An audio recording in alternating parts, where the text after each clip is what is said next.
Welcome to Reality Theory, Episode 7, How Jesse Jackson Destroyed the LSD Gang Alliance. So this is a continuation from Episode 5, which was Jesse Jackson and Martin Luther King, Judas and the Black Messiah, Part 2. And in that episode, we came to the conclusion that Jesse Jackson was an FBI informant who was involved in the assassination of Martin Luther King. And this is backed up by The Plot to King, a great book by Dr. William Pepper, who won the Memphis lawsuit for the King family against the city of Memphis, the FBI, and it did come to the conclusion that the assassination of Dr. Martin Luther King was a government plot, that James Earl Ray was not the assassin, and that there were FBI informants involved, one of whom being which is Jesse Jackson, according to the book, A Plot to Kill King. So we're going to definitely do a nice little deep dive into Chicago gang history, Jesse Jackson's involvement in Chicago gang history, and Jesse Jackson's kind of destruction of the Chicago gangs from kind of these peaceful, not necessarily peaceful activists, but activists, Black nationalist activists inspired by Martin Luther King, inspired by Fred Hampton, to kind of these drug warring, violent gangs that people perceive them as today, but it was not always like that. So let's go from the start. So here we have Jesse Jackson.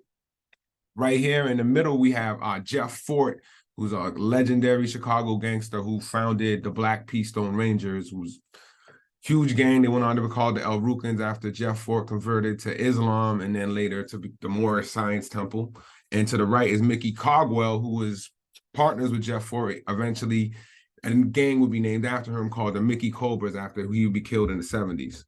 So now let's look. So it looks like Jesse Jackson is cool with these guys at one point. It did not end cool with these guys. Eventually there'd be like threats on people's lives coming from, Jesse Jackson would say that the Stones were threatening his life.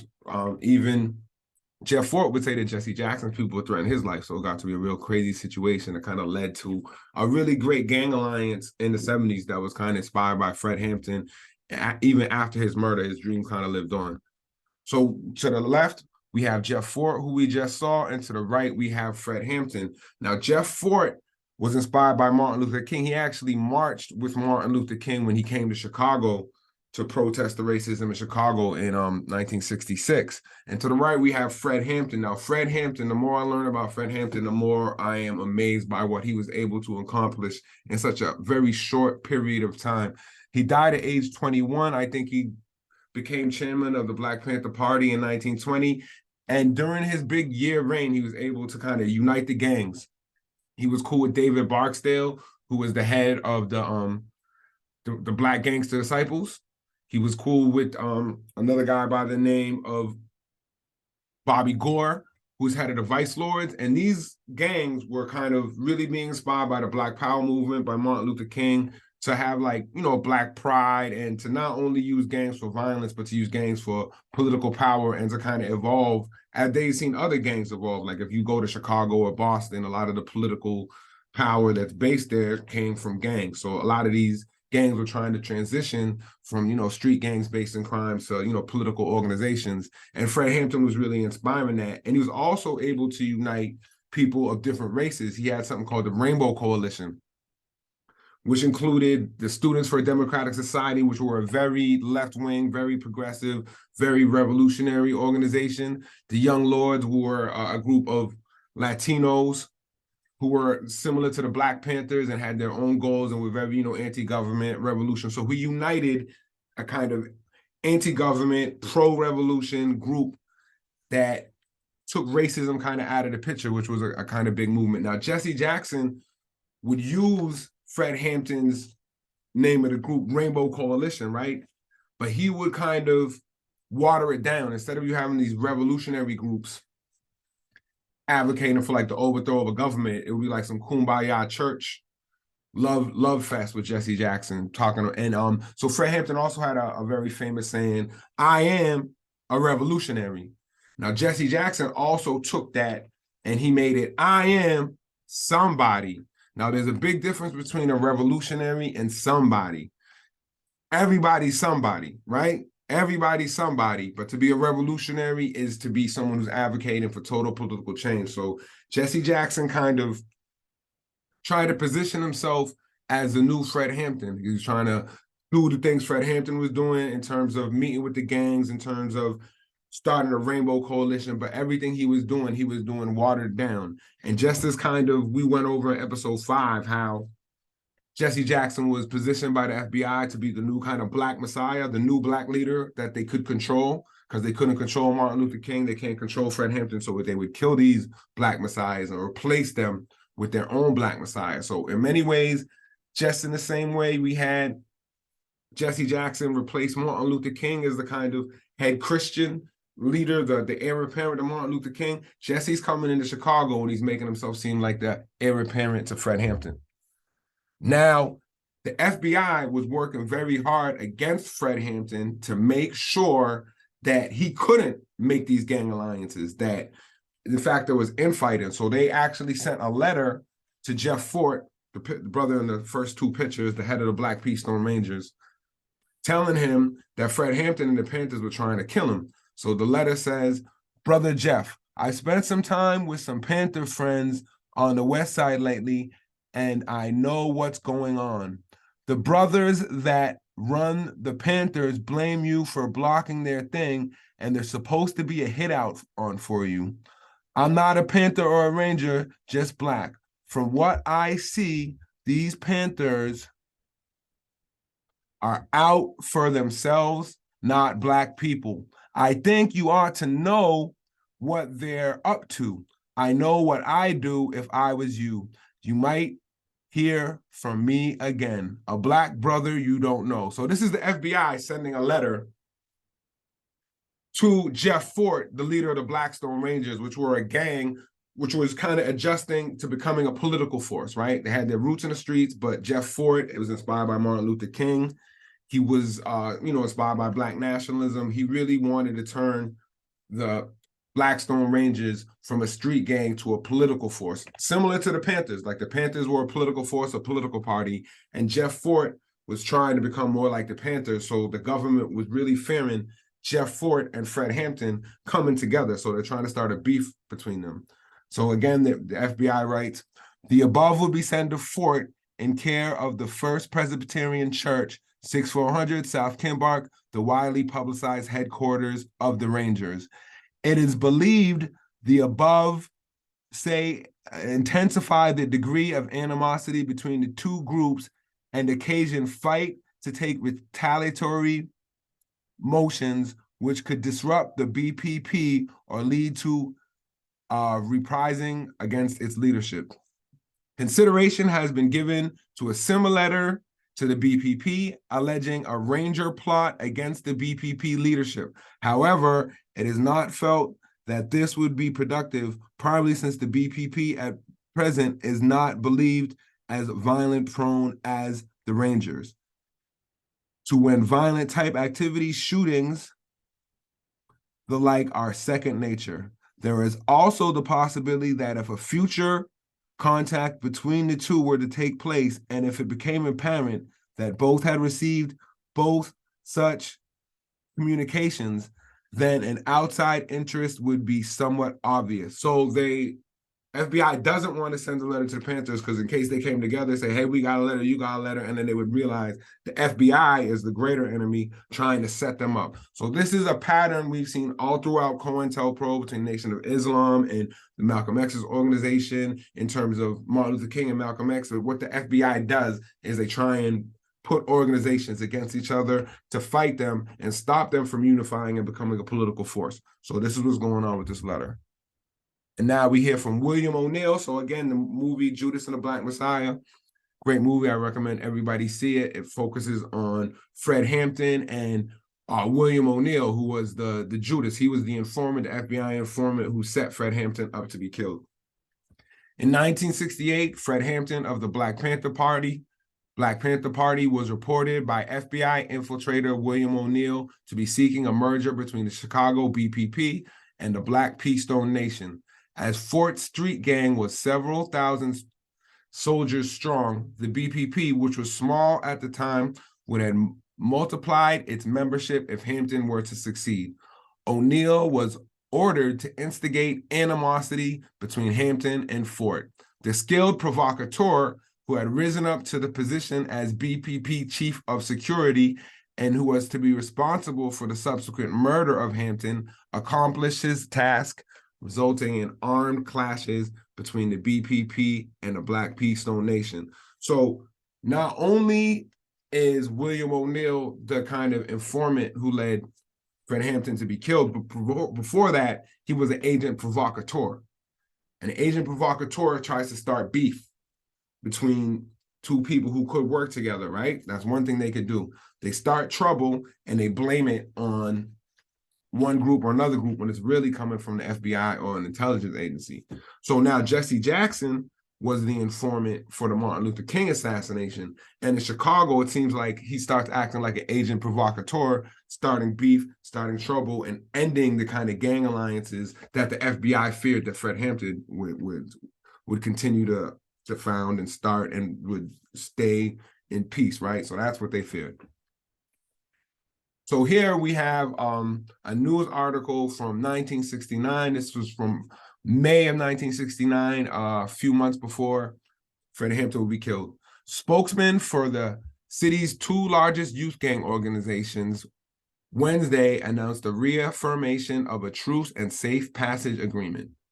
The announcement was made at the headquarters of the Black Keystone Nation, 1468 East 67th, by Leonard Sangali, a spokesman for the Stones, and Norman Joe Swift, a spokesman for the Black Disciples.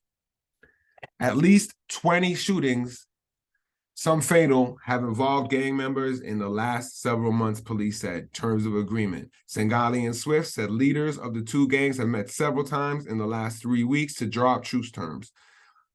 These provide that members of each organization can now freely walk into the other's territory without fear of harm and can wear their identifying clothing, red berets for the Stones and black berets for the Disciples. We want the public to know that the Stones are not at war with the Disciples or any other rival group, the two groups said in a written statement. The Stones and Disciples have decided there will be no more teen violence in the ghetto or crime in the street.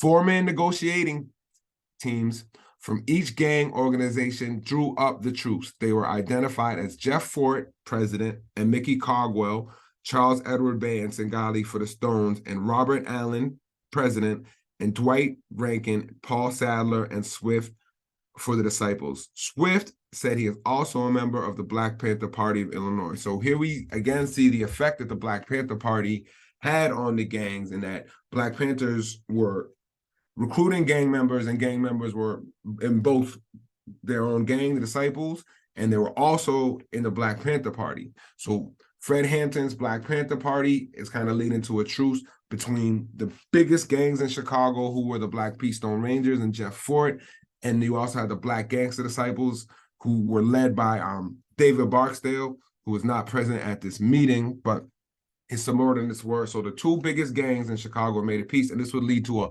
even bigger peace treaty after the assassination of Fred Hampton. So Fred Hampton was killed.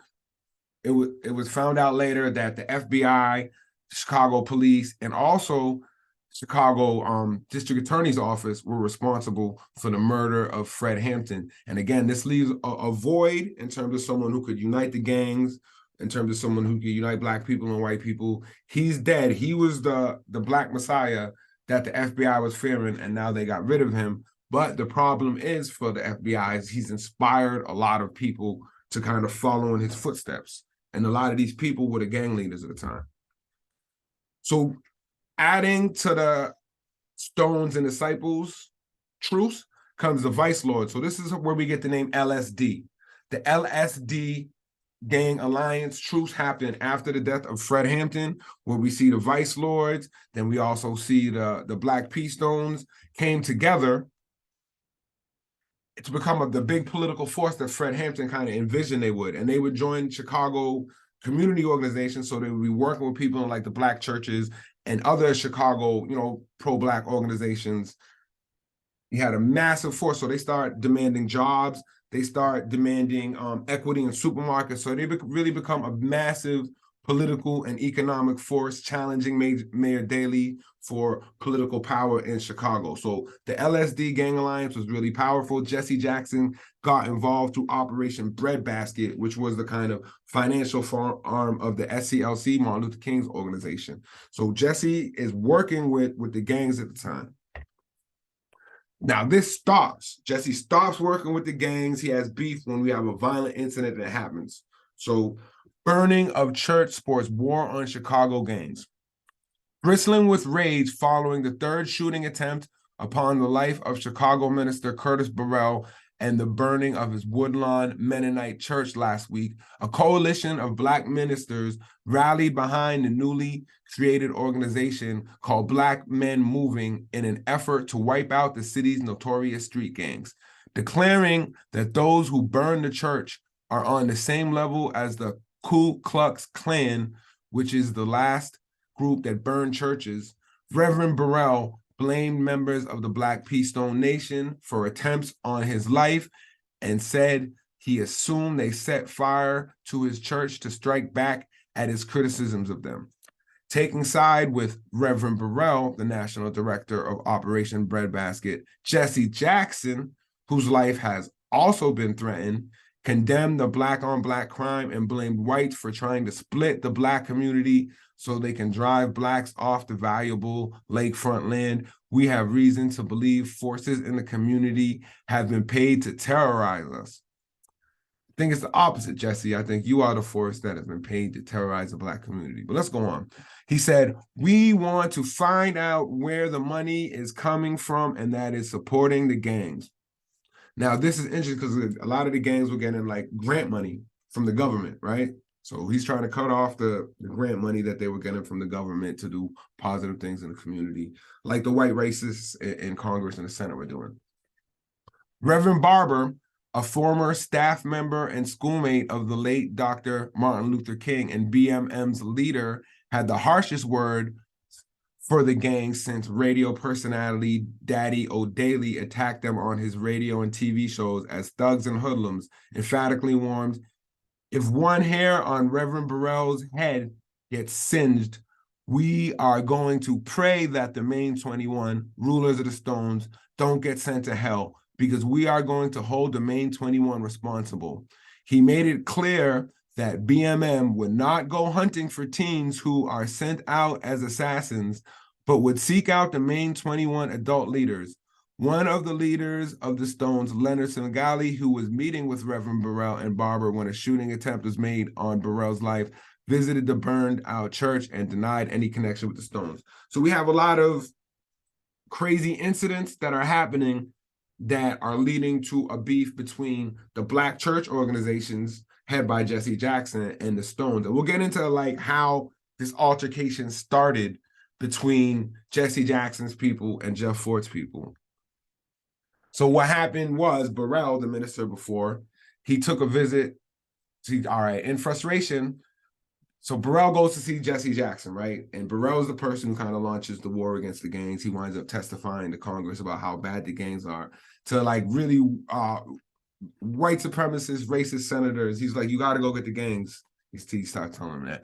In his frustration, Burrell paid a ministerial visit to Reverend Jesse Jackson, who was convalescing at St. Joseph Hotel in the suburbs. He said Jackson told him of the threats and he and his family were getting from the Stones. The Stones were leaning on him for $80,000. So Jesse Jackson owed the Stones $80,000, according to the Stones. Meanwhile, one of the Stones leaders said that Jackson owed the Stones $80,000 as a payment for their involvement in the 1969 Black Expo. So Jesse Jackson would use the Stones as like security at his events. He would use them to picket for his like political events. So he used them as like his political power, bodyguard, security, etc. But he never paid them.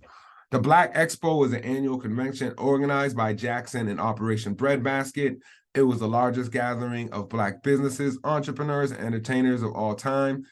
Tens of thousands of Black people from all over America converged on Chicago's International Amphitheater to attend this 5-day trade fair. The Stones were hired to provide security for the event, including personal security for entertainers like the Jackson 5. So Jesse Jackson is out getting all this money, and he's not giving it to the Stones, and this is causing tensions between the Black P Stones and Jesse Jackson's people. Burrell had prepared for this moment. He opened his Samsonite briefcase where he had loaded a 9mm Browning automatic. Burrell pulled it out, looked the Stone in the eye, and told him, "Move, let me pass." When he refused, Burrell pointed the gun down at the floor and fired 3 shots. So the Stone is coming to Burrell like, "Where's my money at?" Like, a lot of money was coming in from the government, from nonprofit organizations who, believe that these gangs could have a positive change, but it's coming in through the churches first, coming into Jesse Jackson's organization, and he's not paying the people he's supposed to be paying. Burrell hurried to the hospital to tell Jackson what happened. He knew Jackson would be hiding out from his recent confrontation with the Stones. Jackson chuckled, picked up the phone, and called W.L. Lillard of the Lillard Security Agency on the West Side. Burrell said Jackson told Lillard, "Reverend Burrell fired the Stones and just had to shoot his way out the office. He needs your services." Okay, so Jesse Jackson gets his private eye friend, who's also cool to Chicago police, to help out his boy Burrell. A couple of KOCO board directors agreed to pay for the security. Lillard escorted Burrell to 26th in California, the office of Cook County State Attorney Edward Hanrahan. Hanrahan had recently been involved in the villainous killing of Black Panthers Fred Hampton and Mark Clark on the West Side. Lillard let Hanrahan know that the conflict had ignited between Burrell and the Stones. Burrell said he immediately went to the Chicago news media, including TV, radio, local newspapers, and Jet magazine. Jackson allowed him to speak at Operation Breadbasket to get his side of the story. Okay, so what's going on here is Jesse Jackson is sending his people to go talk to the DA, who the same guy who killed Fred Hampton. So he's asking for the police and the government to have a war on the gangs. Burrell and the other guy, who we'll get into, they would go to Congress, like I said before, and they would tell about, they didn't tell how they fired the first shots, but they would, the same people who they were just working with to get jobs and help out the community, now they're saying is the scourge of the community, and the government needs to go lock all of them up. And Jeff Fort had already been in trouble for misusing funds, and the same person, Bob McClellan, who Jeff Fort had to refuse to testify to. Now you're getting Jesse Jackson's people, they're testifying to McClellan saying how bad, and this is like a super Southern white supremacist senator, like Strom Thurmond type guy. So they're telling the white supremacists, you got to get these gangs, you got to lock them up. So Fort accused the 2 ministers of going to Washington to seek the aid of a white racist who has no love or liking for Black people and knows nothing about the situation in the Black community. Forrest also called Senator McClellan a racist worse than Chicago's Mayor Daley and state's attorneys Edward Hanrahan. So they went to all these people. So they're, Jesse Jackson's going to all the racists and saying, hey, you got to get rid of the gangs. Fort said he still had respect for Burrell and Barber, but he couldn't understand why they went to a racist. Forrest added that civil rights leader Reverend Ralph Abernathy assured him he would come to Chicago soon to mediate the dispute. So Abernathy does come to Chicago. He mediates the dispute. He finds out that Jesse Jackson has been misusing the funds. He suspends Jesse Jackson. He gets Jeff Fort and the Stones all their money back. And then Jesse Jackson, after getting suspended, right, for misusing these funds, he quits the SCLC. Like, Ralph Abernathy was the heir apparent to Martin Luther King. Unlike the media would tell you, he was the actual person who ran the SCLC after Martin Luther King died. And Jesse Jackson was he was Jesse's boss. So Abernathy comes in, settles the dispute, and now Jesse has to leave Chicago, right? But what he started was his war on the gangs, right? So this is the fall of the LSD gang alliance. So Jeff Fort gets convicted of misusing government funds. So the government was giving Jeff Fort and his organization funds to do community activities like educate the youth, good stuff. And the Chicago police did not like this. So they would just always kind of, interrupt this, try and make sure where the funds was used and then report back to the government on Jeff Fort. Mickey Caldwell is killed.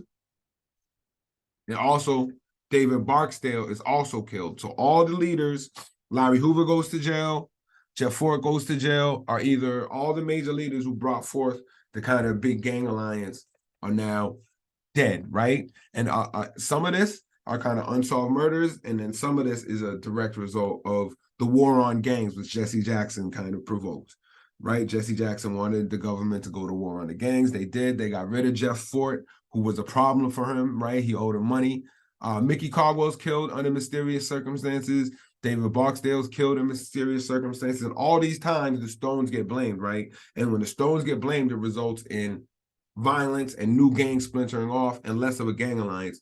No proof ever that the Stones were involved, but there's kind of rumors planted in the media that the Blackstone Rangers are involved in the killing of Mickey Caldwell and David Barksdale. And this reignites the kind of gang wars that the LSD gang alliance ended. So now Jesse Jackson comes, the gangs are at war again, and he leaves, but he also left something else when he came. Jesse Jackson, when he came to Chicago, he brought his brother, Noah Robinson.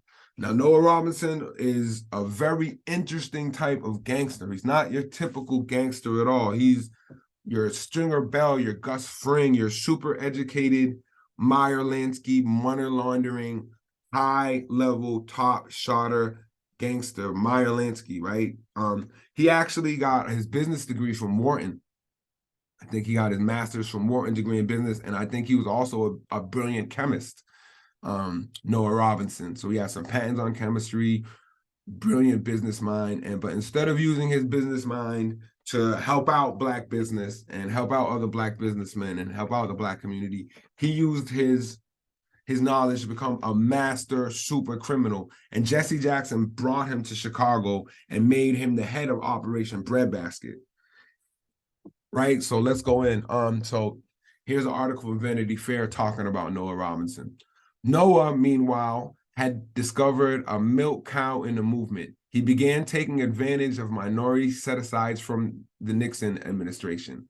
He crows unashamedly. As a minority subcontractor, I made more money than most of the prime contractors because I kept getting 10% of this, 20% of that. The ugliest part of his success was shunting of taxpayers' money intended for the development of minority businesses to white contractors. The whites made profits faster and cut him in and his relatives in, earning Noah the reputation of a successful movement pimp. So what was happening is a lot of the grants that were going to the Stones or to start minority businesses that might have went to Black businesses, they instead went to Noah Robinson. So Noah Robinson is using money intended for the Black people of Chicago. He's not even from Chicago.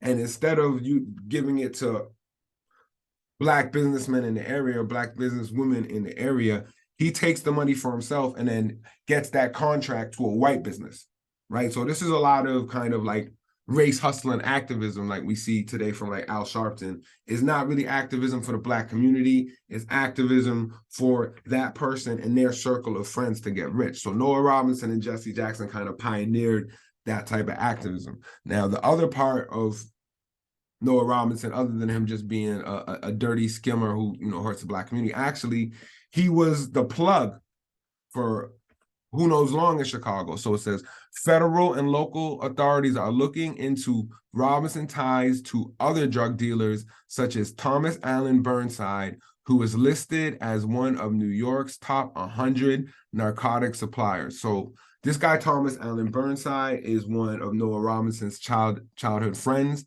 According to a federal affidavit, Thomas Allen Burnside had a criminal enterprise going back to 1963, which was, you know, way before the rise of Jesse Jackson and way before Noah Robinson came to Chicago. So it's hard to say exactly when Noah Robinson got involved in the drug trade, but Jesse Jackson set him up very nicely to get involved in the drug trade through Operation Breadbasket by introducing him to all the gangs that were working there and introducing him to the kind of Chicago infrastructure.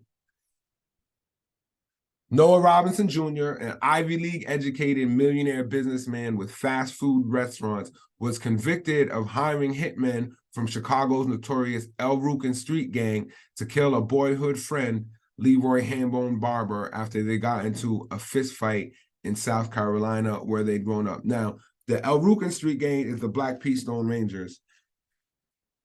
Jeff Fort, when he got arrested or convicted for misusing the government funds, first he converted to the Nation of Islam, and then he converted to the Moorish Science Temple, which is known as the Moorish religion, which the Moorish Science Temple is actually the father religion from the Nation of Islam. Father Muhammad broke off from the Moorish Science Temple, and then Elijah Muhammad took off from Father Muhammad, and then so he's a part of a religion that's it's a pro-Black religion based on Islam, but it's not the Nation of Islam. So he starts a new street gang called the Rukn Gang, I think which means Black Stones in Arabic. So Noah Robinson, is using Jeff Fort and Jeff Fort's peoples to commit hits on his childhood friends in South Carolina. So rather than, using all of his education, his business knowledge to help the Blackstone P Rangers go straight, he's actually bringing them into more criminal activity. It says, a woman who witnessed the killing was wounded in a later hit that Robinson ordered. So he's real mafia style. He's not ordering the hits, and then he's ordering the hits on the witnesses. And he ordered another hit that wasn't carried out, prosecutors said. Robinson was also accused of helping Rukn members connect with East Coast cocaine and heroin suppliers. Meanwhile, this is like at the height of the crack era, and they're definitely talking about his man, Thomas Allen Burnside, aka Blue. So Jesse Jackson's brother is bringing in the cocaine, the corruption, and everything into Chicago, and he's working directly with the gangs, turning the gangs into crack gangs instead of political activist organizations. They also pointed to Robinson's relationship with the Rukn gang, saying members approached him and other Chicago businessmen to contribute a bond fund for Jeff Fort, the gang's leader. So the Rukns come to him. They want to get their leader out of jail. That's what they're trying to do. And what Noah Robinson does is says Robinson contributed to the problem. So he gives them approximately $10,000 to the bond fund and told the Rukns that if they wanted to make some real money, he could introduce them to a man named Thomas Allen Burnside, aka Blue, a childhood friend of Robinson who operated a major cocaine and heroin distribution network in several major cities on the East Coast, prosecutors wrote.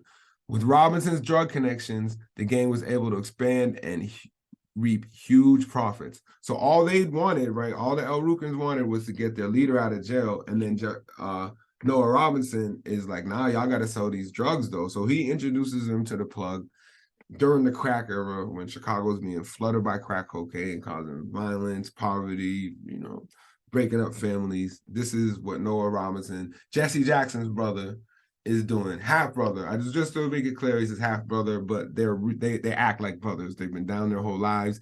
Jesse gave him his job, you know what I'm saying? So Robinson also had a secret 50-50 partnership with Fort and tried to get food service contracts from city colleges of Chicago, according to prosecutors, who said their arrangement was intended to help Rukn members launder drug proceeds. Federal and state authorities first began having their suspicions about Robinson in the early 80s when his name surfaced in an investigation of a big New York heroin ring headed up by some Greenville natives who had moved north. There was some evidence, investigators said, that Robinson was helping the group launder drug money. So this is interesting too.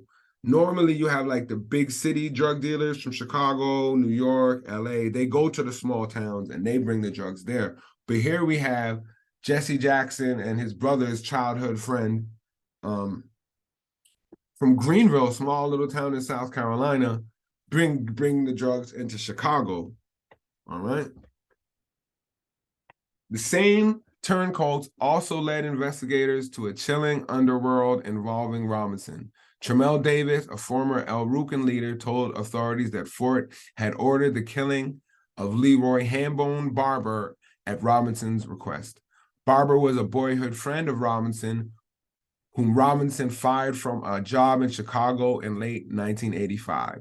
The two had a fistfight in a Greenville bar, and a month later, Barber was gunned down by a masked man, part of a 5-man Rukn hit team, after he was summoned to a payphone in the lobby of a building in Robinson's hometown.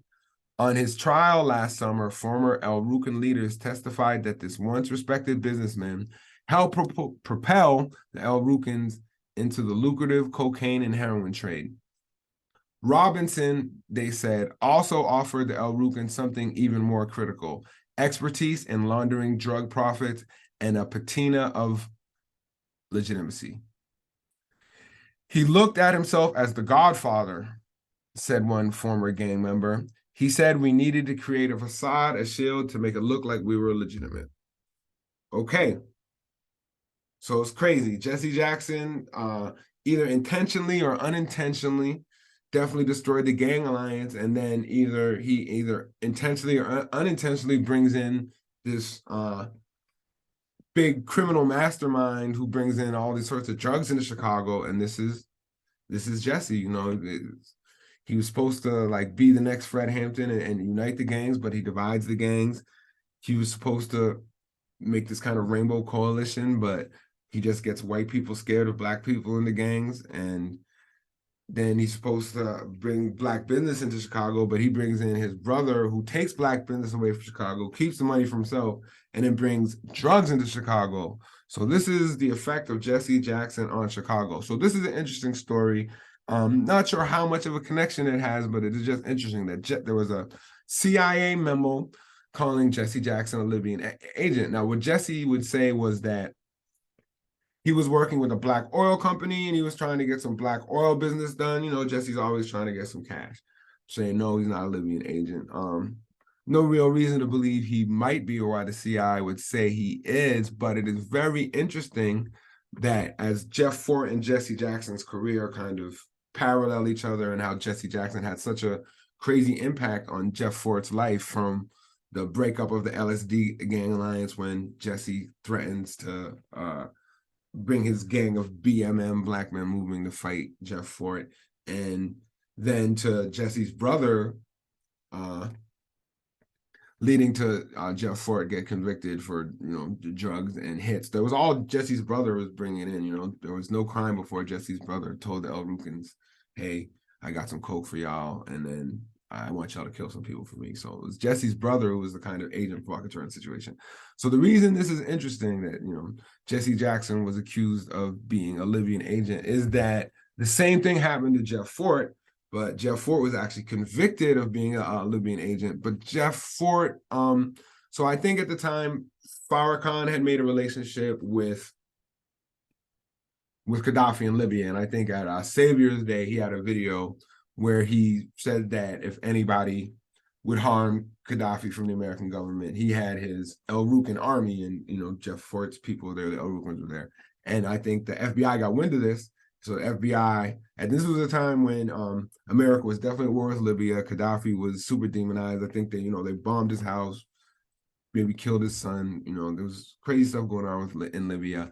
But Jeff Fort was entrapped by fake FBI agents who said they were Libyan intelligence agents when in fact they were working for the FBI, and they get him to agree to some sort of plot. This is a very common thing which we kind of see with pro-Black organizations getting kind of infiltrated and entrapped into terrorism. We've seen it with the Liberty City Six.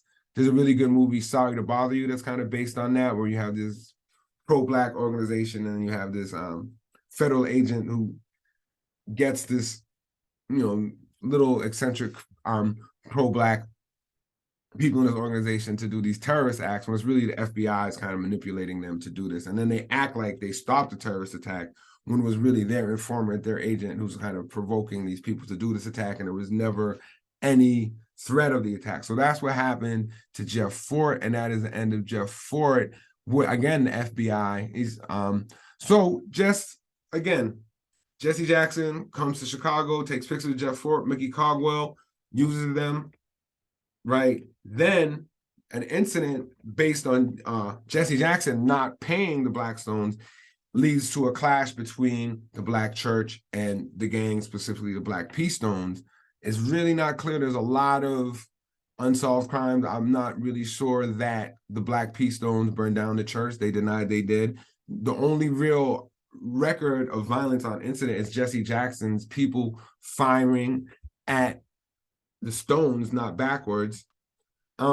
So yeah, Jesse Jackson, we seen him being a kind of informant in episode 5 Reality Theory. Now we kind of see him acting as an agent provocateur in Chicago, doing all the things that J. Edgar Hoover wanted done by killing Fred Hampton, by causing beef between Jeff Fort and Fred Hampton. He's kind of getting rid of these leaders, starting trouble with them, stopping the alliance between the Black church and the Black gangs. And like the murder rate went crazy after Jesse did all his big bullshit, really. Excuse my French. Like when Fred Hampton was there was a gang truce, gang peace, murder rate went down. As soon as Jesse Jackson comes in 1970 and all the gang leaders start getting killed and Jesse Jackson's brother pops up on the scene, then you kind of get the kind of gangs where they are today, where you don't see too much truces, you don't see too much Black nationalism in the game, you don't see too much pride and community activism in the game. You just see, like, at least me from, the hip-hop perspective, I'm sure there are a lot of people, especially in the gangs in Chicago, who still carry on the legacy of David Barksdale, of Larry Hoover, of Jeff Fort in terms of community activism, in terms of stopping the violence. But this is not what's being promoted in the media, and that was not what's being promoted by Jesse Jackson. So this is the end of Reality Theory. Episode 7, go back, watch episode 5 if you didn't watch it, to see how Jesse was an informant in the assassination of Martin Luther King. And now we see he's an agent provocateur in Chicago. And we'll get into some more of Jesse Jackson and his other informant friend, Al Sharpton, in a future episode. Maybe next episode, maybe not, depending on what's going on in the news. Peace.